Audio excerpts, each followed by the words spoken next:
Comment sont calculés vos droits de formation? On va s'aider ici dans cette vidéo d'un support qui est directement présent sur mon compte formation. Je vous laisse un lien en dessous de cette vidéo parce qu'il va y avoir en fait différentes caractéristiques qui vont être importantes.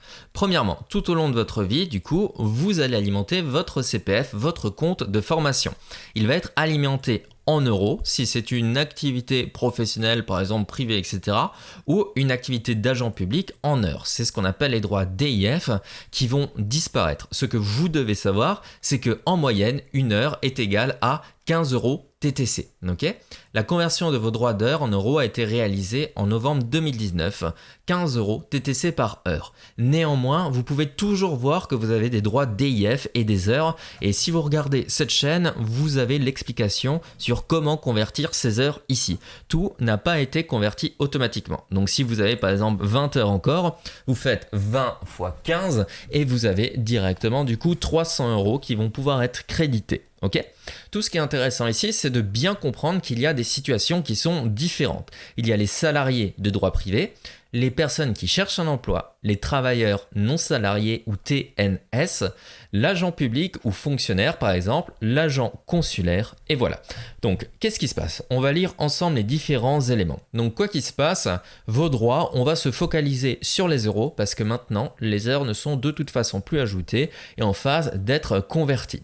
Quand vous vous connectez directement sur le site du CPF, donc sur votre espace ici, et que vous êtes connecté, vous avez vos droits qui apparaissent. Maintenant, ils sont calculés différemment en fonction des cas ici.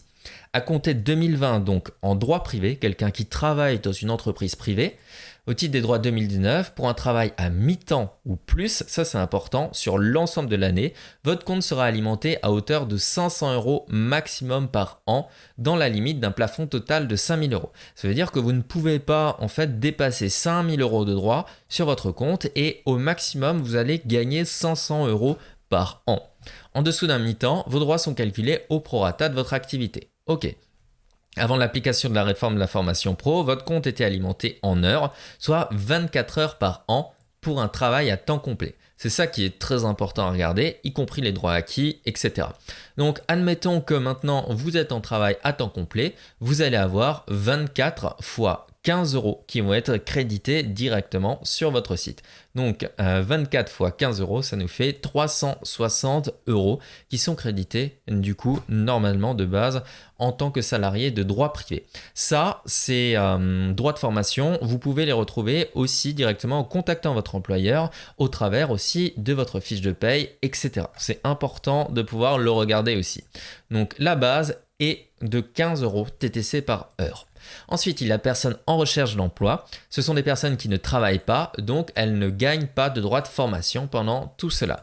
Néanmoins, vous pouvez utiliser votre CPF.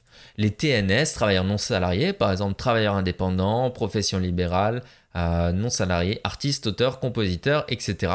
Ils sont alimentés, quoi qu'il se passe, et ils sont calculés au prorata de la période d'activité déclarée à l'ACOS. Donc si vous voulez savoir directement, eh bien là, vous devez contacter l'ACOS directement qui vous dira en fait combien vous avez de droits et d'heures et ainsi de suite. Pour les fonctionnaires et agents publics, du coup, vous avez là aussi, à mi-temps ou plus, votre compte sera alimenté à hauteur de 24 heures maximum par an. Donc, on retombe sur cette idée ici des 24 heures qu'on avait ici. D'accord?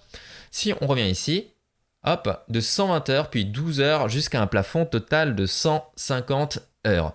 Donc, ici, en dessous d'un mi-temps, vous serez alimenté de 12 heures par an. Donc, il y a une petite différence quand même parce que, alors, on a un plafond de 150 heures fois ici 24. On a quand même une petite différence si on vient au prorata de 15 euros par rapport à cette partie ici.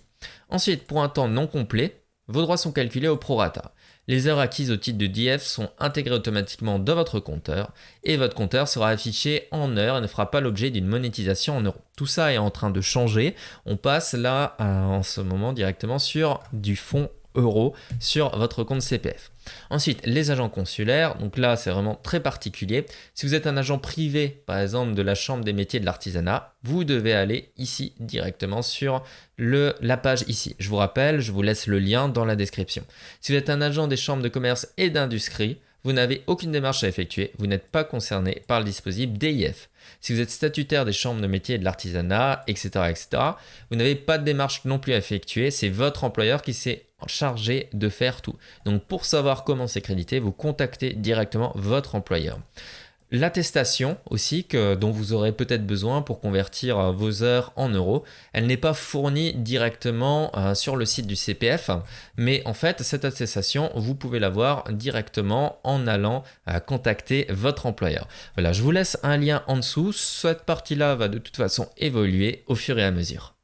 Merci d'avoir regardé cette vidéo, j'espère qu'elle a répondu aux questions que vous vous posiez à ce sujet. Cette chaîne YouTube, ce n'est pas la chaîne officielle de mon compte formation, c'est une bibliothèque que j'ai réalisée pour répondre justement à toutes vos interrogations. Ayant moi-même un centre de formation dans le marketing, ça me permet de délivrer des réponses bien plus précises à mes élèves. Si vous avez aimé cette vidéo, je vous invite à la liker. Aussi, si vous avez la moindre question, n'hésitez pas à la poser dans les commentaires. Et pour terminer, si vous voulez être au courant des dernières nouvelles, abonnez-vous à la chaîne. Vous retrouverez en tout cas énormément de contenu au sujet des financements dans la description de cette vidéo. Je vous dis à très bientôt et bonne réussite dans vos formations.